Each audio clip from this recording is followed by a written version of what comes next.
स्वागत करता हूँ आपका अपना यूट्यूब चैनल मैथ्स अड्डा में। चलिए मैं हाजिर हो गया एक नया सेशन लेके। आज हम बात करेंगे दी प्लेटफॉर्म का वॉल्यूम 4 का जीके जीएस का। ये आपका 22वां सेट है। ठीक है, अभी तक मैंने 21 सेट करा दिया है।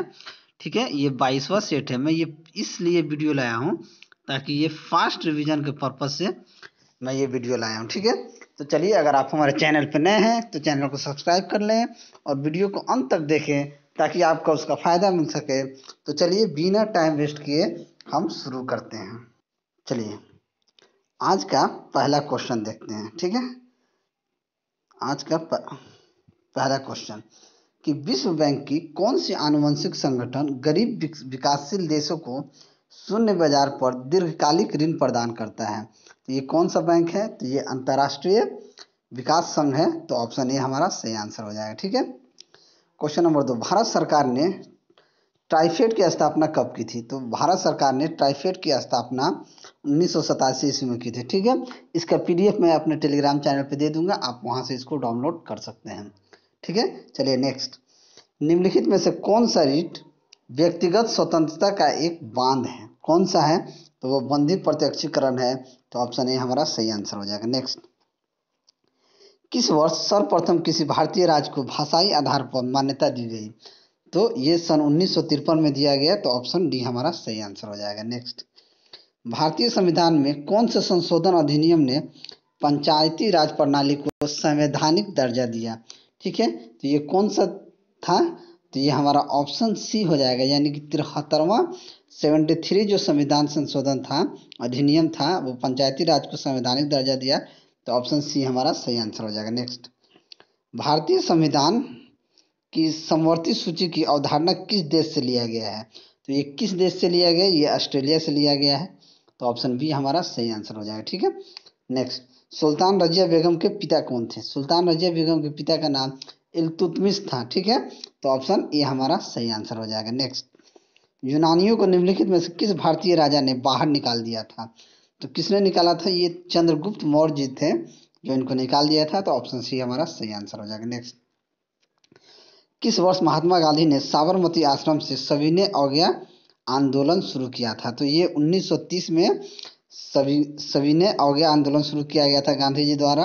तो ऑप्शन सी हमारा सही आंसर हो जाएगा। नेक्स्ट, निम्न लोक नृत्यों में से कौन सा राजस्थान के साथ जुड़ा हुआ है? यानी जो इसमें जो ये है नृत्य है वो कौन सा राजस्थान से जुड़ा हुआ है? तो देखिए, गेर जो है, गेर हमारा राजस्थान से जुड़ा हुआ है। तो ऑप्शन बी हमारा सही आंसर हो जाएगा। ठीक है, ये भील जनजातियों द्वारा किया जाता है जो गेर जो नृत्य है ना। चलिए नेक्स्ट, 11, निम्नलिखित में से कौन सा राज्य प्रसिद्ध प्रसिद्ध नौकेलवर त्योहार से संबंधित है? तो ये कौन सा है? तो ये उड़ीसा है जो इससे संबंधित है। तो ऑप्शन डी हमारा सही आंसर हो जाएगा। नेक्स्ट, चिल्का झील निम्न में से किस राज्य में स्थित है? तो चिल्का झील जो है वो आपका उड़ीसा में स्थित है। तो ऑप्शन ए हमारा सही आंसर हो जाएगा। नेक्स्ट, निम्नलिखित में से किस नदी का उद्गम स्थान भारत में नहीं है? यानी कि भारत में नहीं है, गंगा यमुना। तो ब्रह्मपुत्र जो है वो भारत में नहीं है। ब्रह्मपुत्र नदी का उद्गम कैलाश मानसरोवर झील के पास चेमायुंगदुन यानी ये तिब्बत में। ठीक है, तो ऑप्शन सी हमारा सही आंसर हो जाएगा। नेक्स्ट, विश्व का सबसे नवीन वलित पर्वत कौन सा है? सबसे नवीन पर्वत कौन सा है? तो आपका हो जाएगा हिमालय।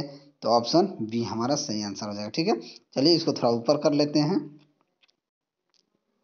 चलिए अगला क्वेश्चन देखते हैं। क्वेश्चन नंबर 15, निम्न में से कौन सा वर्षा का एक रूप नहीं है?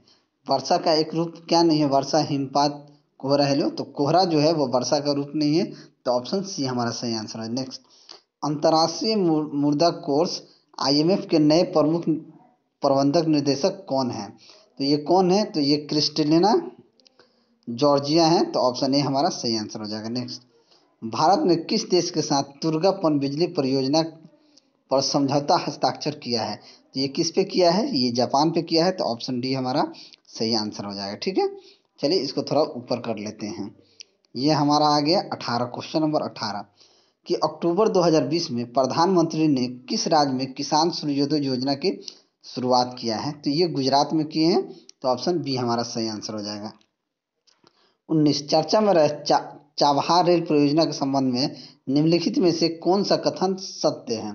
तो कौन सा कथन सत्य है कि यह रेलवे लाइन चाबहार पोर्ट को जहेदान से जोड़ेगा? यह भारत, ईरान तथा अफगानिस्तान के मध्य हुआ समझौता था या इस समझौते पर 2016 में हस्ताक्षर किया गया था? तो ये सारी तीनों बातें जो हैं इससे सत्य है। तो ऑप्शन डी हमारा सही आंसर हो जाएगा। 20, निम्न में से किस खिलाड़ी को राजीव गांधी खेल रत्न पुरस्कार 2020 नहीं दिया गया है, यानी नहीं दिया गया है? तो नहीं दिया गया है तो ऑप्शन बी हमारा सही आंसर हो जाएगा। दूती चंद को नहीं दिया गया है, ठीक है, बाकी इन सभी को दिया गया है। नेक्स्ट, वर्तमान में भारत के नियंत्रक और महालेखा परीक्षक कैज हैं, यानी सीएजी कौन है? तो सीएजी हमारे कौन जी हैं? गिरीश चंद्र मुर्मू हैं। तो ऑप्शन बी हमारा सही आंसर हो जाएगा। नेक्स्ट, बजट 2019-20 के अनुसार हरियाणा के किस स्थान पर एम्स की स्थापना प्रस्तावित है? तो किस स्थान पे है?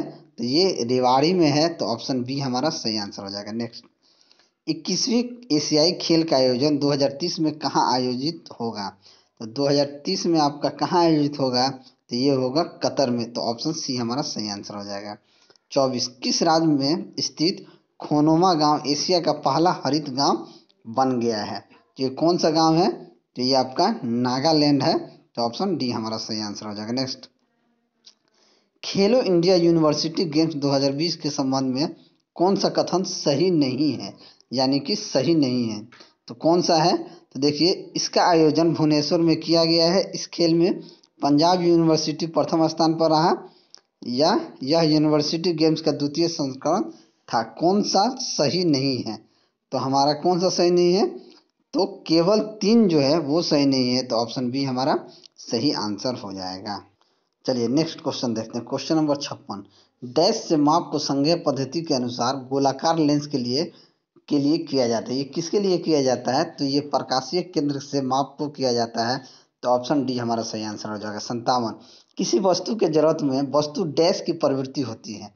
किस चीज़ की प्रवृत्ति होती है? तो देखिए, किसी भी वस्तु को जरूरत में वस्तु की गति की अवस्था में किसी भी परिवर्तन का विरोध करने की प्रवृत्ति होती है। तो ऑप्शन ए हमारा सही आंसर हो जाएगा। नेक्स्ट, मेंडलीफ का आवर्त नियम किस पर आधारित है?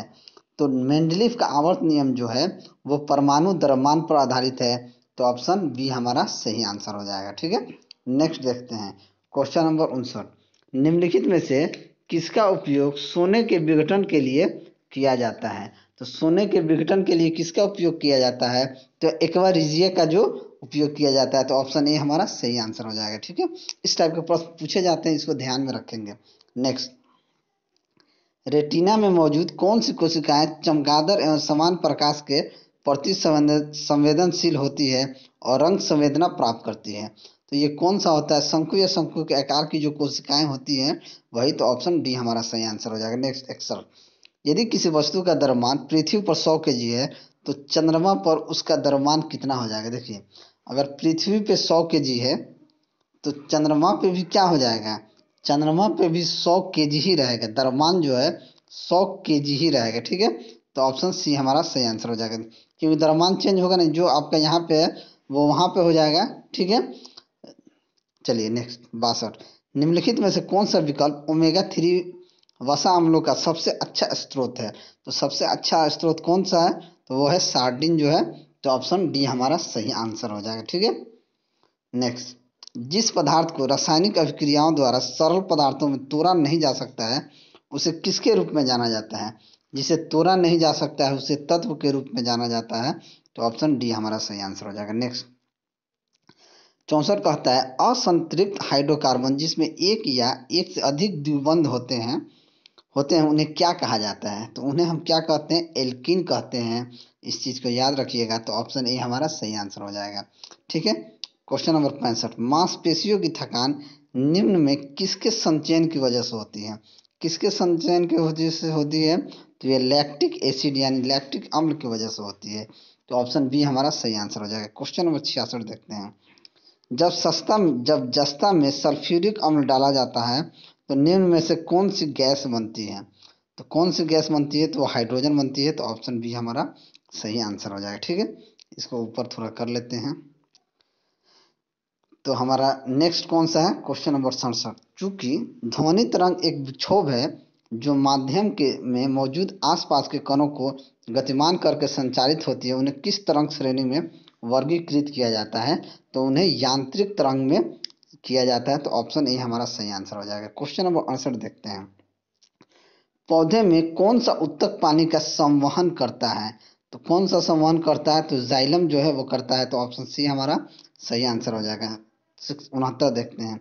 निम्नलिखित में से कौन सा पृथ्वी के नीचे गहराई में मौजूद जीवों जैसे पौधों और जानवरों के प्राचीन अवशेषों से निर्मित प्राकृतिक ईंधन है? तो वो क्या है?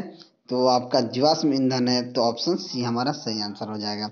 नेक्स्ट देखिए, निम्नलिखित में से किस लवण में क्रिस्टलन जल नहीं होता है? तो किसमें क्रिस्टलन जल नहीं होता है? तो खाने के सोडा यानी बेकिंग सोडा में क्रिस्टलन जल नहीं होता है। तो ऑप्शन डी हमारा सही आंसर हो जाएगा। ठीक है, चलिए, अगर मेरा वीडियो आपको अच्छा लगा हो तो वीडियो को लाइक करें, दोस्तों में शेयर करें। अगर आप हमारे चैनल पर नए हैं तो चैनल को सब्सक्राइब करें। अगर कोई सुझाव हो तो हमें कमेंट बॉक्स में ज़रूर दें। तो चलिए, मिलते हैं अगले वीडियो में, तब तक के लिए जय हिंद।